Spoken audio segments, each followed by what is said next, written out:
Tadi kita udah memenuhi panggilan klarifikasi dari teman-teman penyidik. Di atas tadi kita Alia, Thorik melakukan klarifikasi dari BAK atau berita acara klarifikasi. Jumlah pertanyaan sejumlah 23 pertanyaan. Lingkup dari pertanyaan kurang lebih ya seperti tadi saya bilang mengenai dugaan tindak pidana yang kita laporkan, yaitu pasal 27A, Jungto pasal 45 ayat 4 Undang-Undang Nomor 1 Tahun 2024 tentang ITE, dan garis miring atau pasal 310, pasal 311, dan pasal 315 KUHP. Mungkin teman-teman di sini udah tahu juga apa yang kita laporkan, bahwa apa yang kita laporkan ini adalah Alia sendiri melaporkan sebagai korban. Yang bersangkutan merasa dirinya telah diserang kehormatannya dan merasa nama baiknya dicemarkan, yaitu dengan adanya berita bohong atau fitnah yang mengatakan dan setelah beredar di berbagai media massa dan media online bahwa saudara Alia Mas Said ini setelah hamil luar nikah, sedangkan bagaimana mungkin pada tanggal pernikahan mereka berdua, Alia dan Thorik, tanggal 26 Juli tahun 2024, keadaan Alia saat itu sedang datang bulan. Jadi mungkin tadi pertanyaannya itu sih dari penyidik sekitar itu, berita apa yang membuat Alia merasa kehormatannya diserang, lalu udah gitu pada saat kapan Alia mengetahui berita itu, kurang lebih sekitar itulah tadi pertanyaannya dari teman-teman penyidik di atas. Sejauh ini ada berapa oknum yang dilaporkan mungkin? Untuk beberapa akun sekitar, saya lupa ya, mungkin beberapa lah. Tadi mungkin nanti teman-teman penyidik lah yang pasti bisa memberikan jawaban ininya. Karena tadi kan untuk berita acara klarifikasi udah kita jawab, lalu sudah kita tanda tangani, kita tidak dapat kopinya semua ada di penyidik. Mungkin penyidik yang lebih paham lah kalau itu. Hal ini biar supaya netizen jerah nggak sih melaporkan hal ini mungkin atau gimana?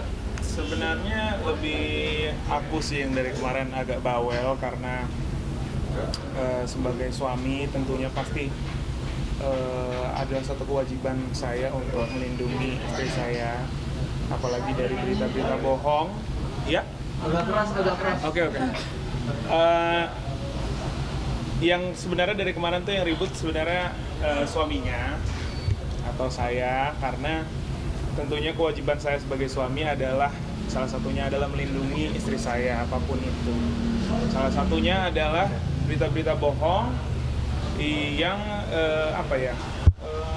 menjatuhkan kehormatannya. Jadi karena itu jadi saya tidak bisa tinggal diam dan harus menindaklanjuti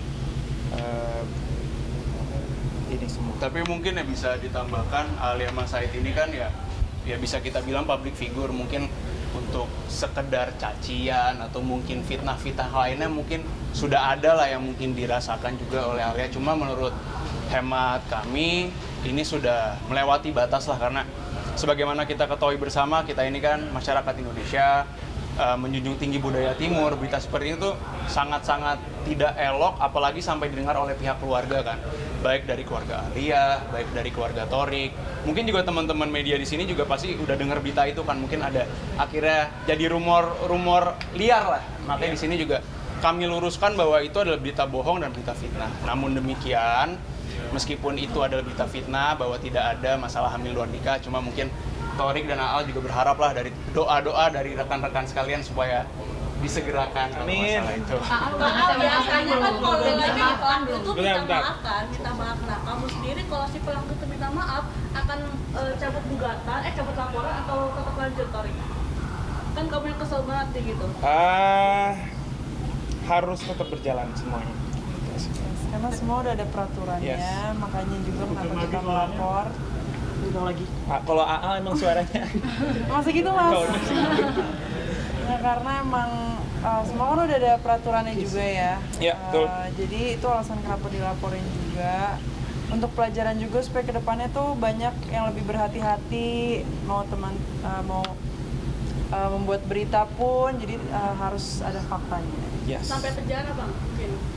Nah, itu nanti biar dari teman-teman penyidik lah, kalau masalah itu kan sebetulnya di luar kapasitas kami ya hanya sebagai Alia, sebagai warga negara Indonesia memiliki hak untuk melaporkan dugaan tindak pidana yang sudah barang tentu merugikan dirinya. Untuk masalah tadi, kalau teman-teman hanya sampai di penjara dan lain-lain, itu ya kita kembalikan kepada kawan-kawan penyidik untuk diproses secara menurut ketentuan hukum yang berlaku itu. Tapi berapa lama sih Bu?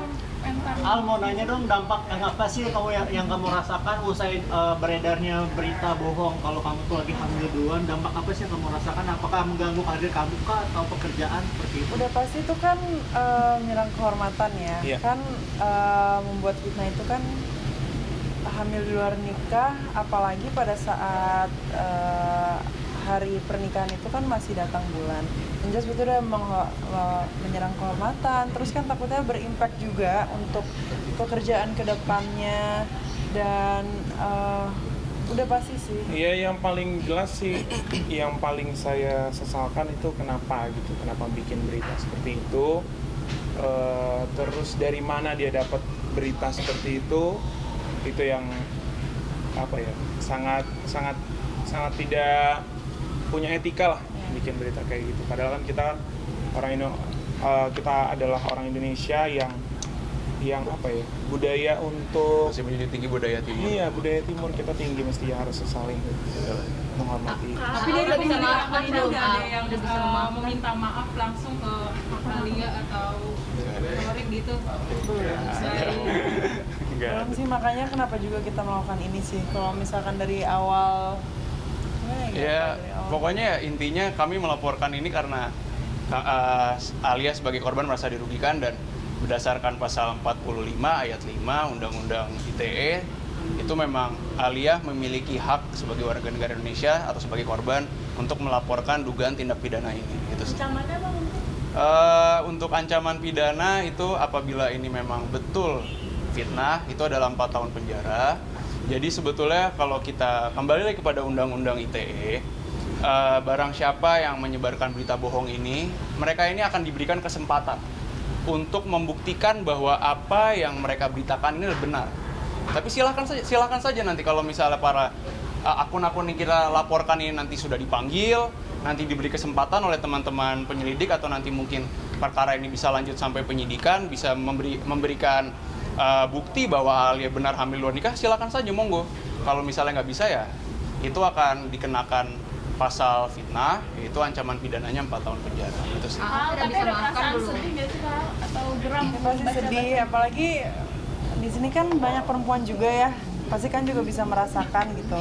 Kalau misalkan difitnah seperti itu, pasti kalian juga akan merasa sedih, apalagi kan ini banyak keluarga yang termasuk juga ya dalam pemberitaan ini. Udah. Ini juga pelajaran sih buat kita semua pengguna sosial media. Walaupun kita bisa ngetik apa aja, ngepost apa aja, tapi semua itu ada aturannya. Semua itu karena kita tinggal di negara hukum, pasti ada hukumannya kalau misalnya kita melanggar.